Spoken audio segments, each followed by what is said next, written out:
ಕತ್ರ ಸಾಕಿದ್ರೇನು ಪಾಪ ಬರಲ್ಲ ಕಣೋ.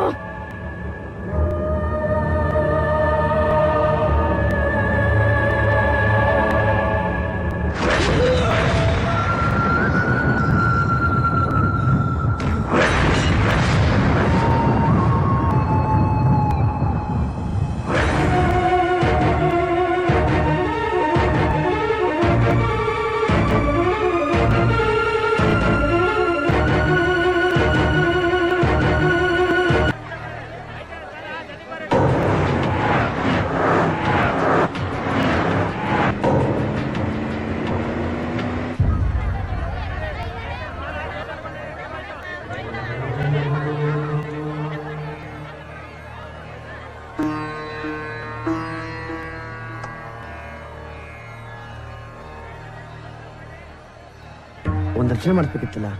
ಕೌಂಟ್ರಿಗೆ ಹೋಗಿ ರಶೀದಿ ತಗೊಂಡು ಬನ್ನಿ. ಆಯ್ತು ಸ್ವಾಮಿಗಳೇ.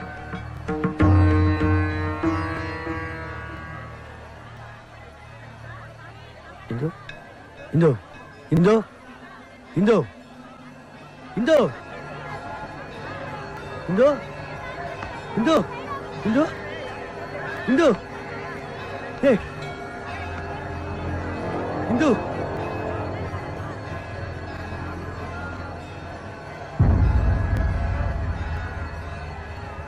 ಕಂಟಿ ಹತ್ಬಿಟ್ಟ ಪಾಪ. ನನ್ ಕಂಟಿ ಯಾವತ್ತೂ ಹತ್ತಿದ್ ನೋಡೇ ಇಲ್ಲ. ನೀನ್ ನನ್ನಿಂದ ತಾನೇ ಅವನ ಮನೆಯಿಂದ ಆಚೆ ಕಳಿಸಿದ್ದು. ಬೇಡ, ನಾನೇ ಎಲ್ಲಾದ್ರೂ ದೂರ ಹೋಗ್ಬಿಡ್ತೀನಿ. ನೀವ್ ಮಾತ್ರ ಅವನ ನಿಮ್ ಜೊತೆನೆ ಇಟ್ಕೊಳ್ಳಿ.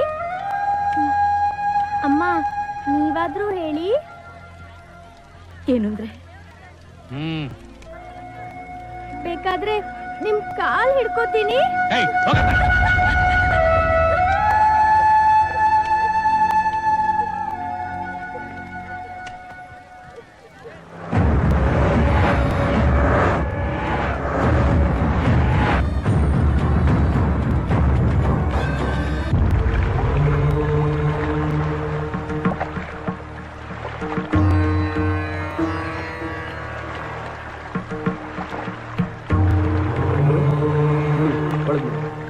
ಹಂಗೆ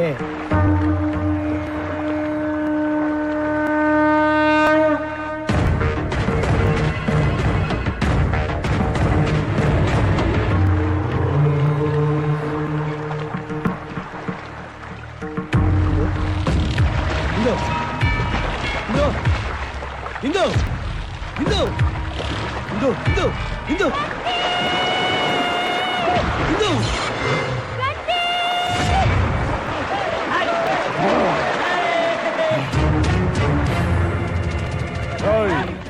ಅವಳನ್ನ ಎತ್ತಾಕೊಂಡು ಹೋಗ್ರ, ಅವನೇ ಬರ್ತಾನೆ.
ಕತ್ರ ಸಾಕಿದ್ರೇನು ಪಾಪ ಬರಲ್ಲ ಕಣೋ.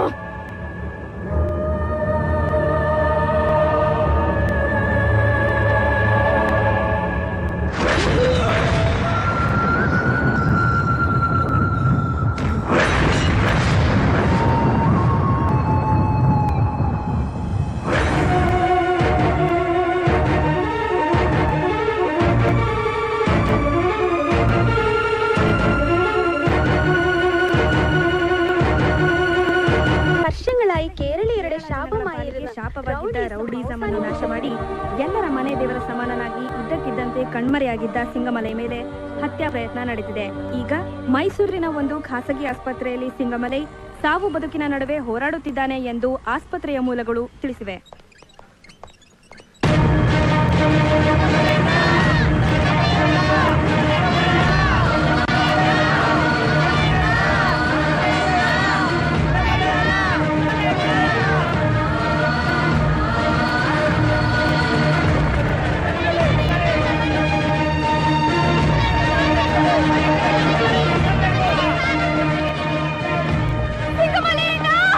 ಒಂದೇ ಒಂದ್ಸತಿ ಬಿಟ್ಬಿಡಿ ಸರ್, ಹೋಗಿ ನೋಡ್ಕೊಂಡ್ ಬಂದ್ಬಿಡ್ತೀನಿ ನಮ್ಮ ಅಣ್ಣನ. ಅಣ್ಣ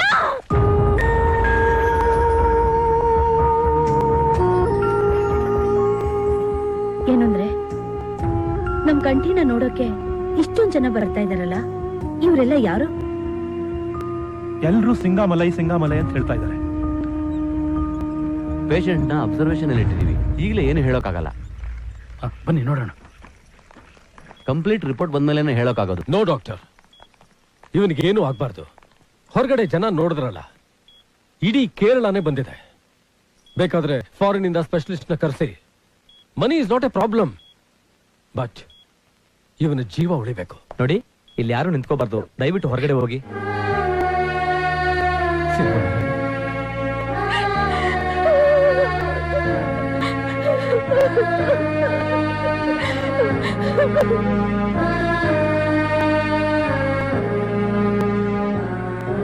ನಿಮ್ ಮನೆ ಕೆಲಸದಾಳು ಕಂಠಿಗೋಸ್ಕರ ಎಷ್ಟು ಜನ ಕಣ್ಣೀರ್ ಹಾಕ್ತಾ ಇದ್ದಾರೆ ನೋಡಿದ್ರ ಸರ್? ನಿಮ್ ಮನೇಲಿ ಸ್ಥಾನ ಇಲ್ಲ ಅಂತ ಹೊರಗೆ ಹಾಕಿದ ಕಂಠಿನ ಎಷ್ಟು ಕೋಟಿ ಜನ ಅವ್ರ ಹೃದಯದಲ್ಲಿ ಇಟ್ಕೊಂಡಿದ್ದಾರೆ ಅಂತ ನೋಡಿದ್ರ ಸರ್? ಇಷ್ಟೊಂದು ಜನಗಳ ಅಭಿಮಾನ ಸಂಪಾದನೆ ಮಾಡಕ್ಕೆ ಅವನ ಹತ್ರ ಏನಿದೆ? ಹಣ ಇಲ್ಲ, ಆಸ್ತಿ ಇಲ್ಲ, ಅಧಿಕಾರ ಇಲ್ಲ. ಅವನ ಅಸ್ತ್ರ ಯಾವುದು ಅಂತ ಗೊತ್ತಾ ಸರ್? 100 ಜನಕ್ಕೆ ಒಳ್ಳೇದಾಗತ್ತೆ ಅಂದ್ರೆ ಒಬ್ಬನ್ನ ಕೊಲ್ಲೋದಕ್ಕೂ ಸಿದ್ಧ ಅಥವಾ ಸಾಯೋದಕ್ಕೂ ಸಿದ್ಧ ಅಂತ ನೀವು ಹೇಳ್ಕೊಟ್ಟ ಒಂದೇ ಒಂದು ವಾಕ್ಯ. ಆ ಒಂದು ಮಾತೆ ನಮ್ಮ ಜನಗಳ ಪಾಲಿಗೆ ವರ ಆಯ್ತು. ಕಂಠಿನ ಸಿಂಗಮಲೆಯಾಗಿ ಬದಲಾಯಿತು. ಈಗಲೂ ಸತ್ಯನ್ ಮುಚ್ಚಿಟ್ರೆ ಆ ಪಾಪ ನನಗ್ ಸುತ್ಕೊಳುತ್ತೆ ಯಜಮಾನ್ರೆ. ದೊಡ್ಡ ಮಗಳನ್ನ ನೆನೆಸ್ಕೊಂಡು ನೀವು ಅಮ್ಮವರು ಅನುಭವಿಸೋ ಯಾತನ್ನ ನೋಡ್ಲಾರ್ದೆ ಕಂಟಿನ್ಯೂನೆಲ್ಲ ಒಂದ್ ಮಾಡ್ಬೇಕು ಅಂತ ಆಸೆ ಪಟ್ಟ. ಹೇಗಾದ್ರೂ ಮಾಡಿ ಅಳಿಯಂದರನ್ನ ಒಪ್ಪಿಸಿ ಕರ್ಕೊಂಬರೋಣ ಅಂತ ನಾನು ಕಂಠಿ ನಿಮ್ಮ ಹತ್ರ ಸುಳ್ಳು ಹೇಳಿ ಶಬರಿಮಲೆಗೆ ಹೋಗ್ತೀವಿ ಅಂತ ತ್ರಿವೇಂದ್ರಂಗೆ ಹೋದ್ವಿ. ಇವರು ನಮ್ಮ ನಾಡಿಗೆ ಕಾಲಿಡೋ ಹೊತ್ತಿಗೆ ಅದು ಬರೀ ರಾಜ್ಯ ಆಗಿರ್ಲಿಲ್ಲ, ರಾವಣ ರಾಜ್ಯ ಆಗಿತ್ತು. ಬಾಯ್ ಸಾಬ್ ಅನ್ನೋ ಮಾಫಿಯಾ ಲೀಡರ್ ಕಪ್ಪಿ ಮುಷ್ಟಿಲಿ ಸಿಕ್ಕಿ ಸರ್ಕಾರ ಸತ್ತೋಗಿತ್ತು. ಬಾಯಿ ಸಾಬ್ದೆ ರಾಜ್ಯ ಅವನ್ ತಮ್ಮ ಬಾಲಾನಾಯರ್ ಮಾಡಿದ್ದೆ ಅಲ್ಲಿ ದರ್ಬಾರು.